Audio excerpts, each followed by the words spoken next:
So hi guys, so today we would be starting off with this medium level question on linked list, that is rotating the linked list. What we have to do in this question, we have been given the head of a linked list. We have to rotate the list right by k places.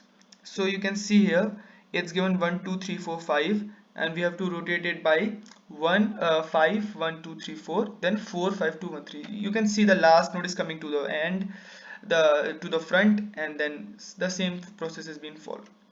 So you must be thinking it's pretty easy. What we just need to do, we would simply keep doing that, doing to end, then this end, and then we would keep following this process. But suppose now I tell you a thing here, that suppose you are okay with this method. This is a linked list with length 5, and you can see in the question there is no specified value of k, means k can even be larger than the length of the linked list. Then suppose this is the linked list of length 5.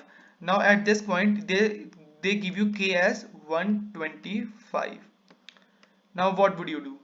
Suppose not even 125, I say they give you 25, the value of k.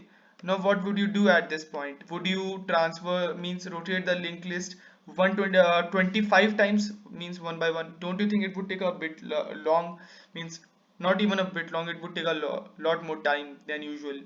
So at this point, what optimal approach we can use is, just imagine if we rotate this linked list 5 times, don't you think same thing would happen? Means if we did this 5 times, similarly was the same result would be there if we do that 10 times, and the linked list would remain same if we rotate it, the it equal to the number of times is the length of the linked list. At that point the linked list would remain same, and same would happen with 25 times, the linked list would remain same. So what we can do, we can simply find the remainder when we divide it by length of linked list. That what is the remainder here? Suppose the remainder here is 0, hence the linked list would remain same. If the remainder, suppose it would have been 26, then we would have done 1 and we would have rotated once. If it would have been 27, would have remainder 2.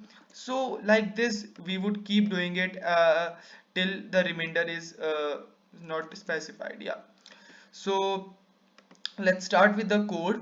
So I am telling you just the approach till finding the length and then rotating. You must be thinking, how would we rotate the linked list? I would come to that part very soon.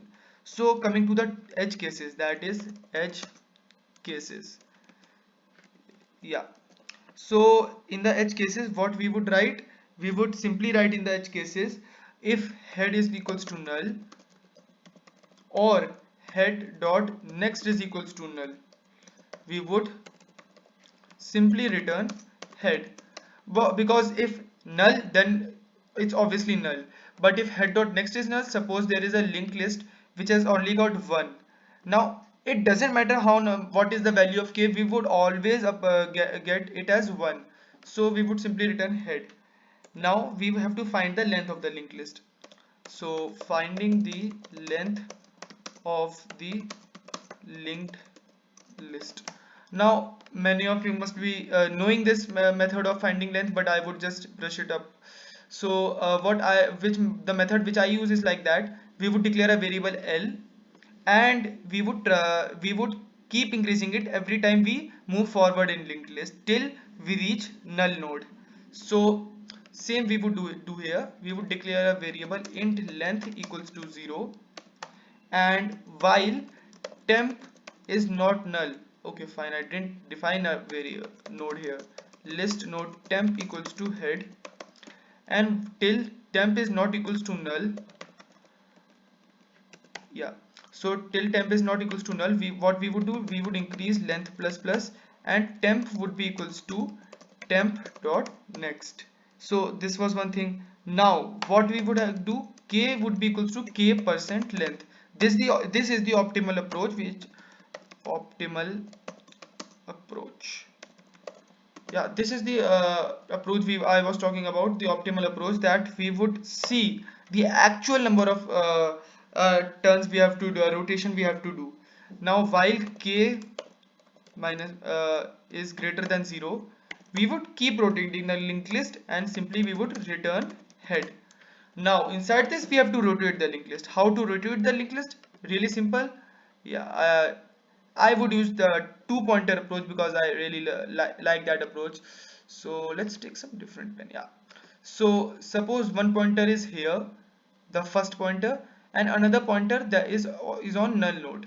What we would do, we would keep transversing this this first pointer, yeah, till the end of the linked list, till we don't reach the null point. And what we would do to the second pointer would always be one behind this. Means suppose the linked list is on 2, we would give the pointer value 1. Means it would take the unupdated the previous value of the main pointer. And at the end when we transverse the whole linked list, what we would get as the solution, the this pointer would be here on 5 and the second pointer would be here on 4. Now at this point what we would do, we would disconnect this node. We would disconnect this node and point it to null, that is null. And what would happen to this would go to here and it would get attached to 1, it would be pointing to 1, and this would be declared as the head of the linked list. And same we would do second time. So this is how we would keep doing it. So simply declaring two pointers, that is list node uh, last is last would be null, that is the last node, and list node second last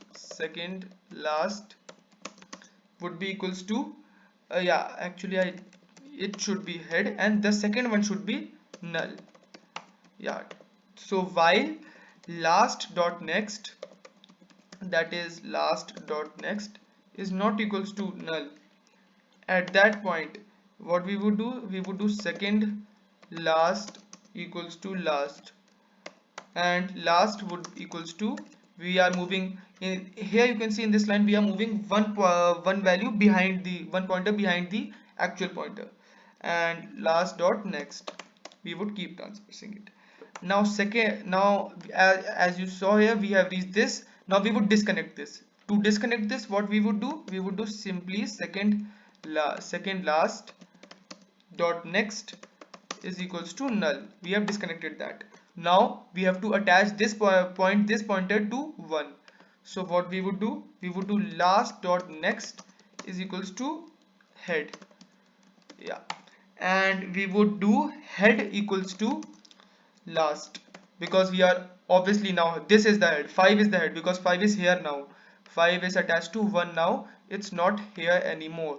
The linked list is following like this, 5 1 2 3 4, and we would simply keep doing this till k is greater than 0. We would again point this. Now this time this would be the second node, this would be the first one. We would remove this, attach this to this, and this would be 4 1 4 5 1 2 3.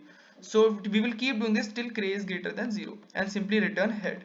So I would run the code. Yeah, it passed the basic test cases. So let's see. Yeah, oh, it took a bit more memory than last time. So as you can see, it passed the all the number of test cases, the cases that were available. It's I know it's not as much fast, it's 1 ms, but yeah, according to me this was a really simple and easy approach you can use. And it's in memory part, it's doing pretty good. Last time when I submitted it to 38.4, that was around 65% of Java solutions were taking more memory than this.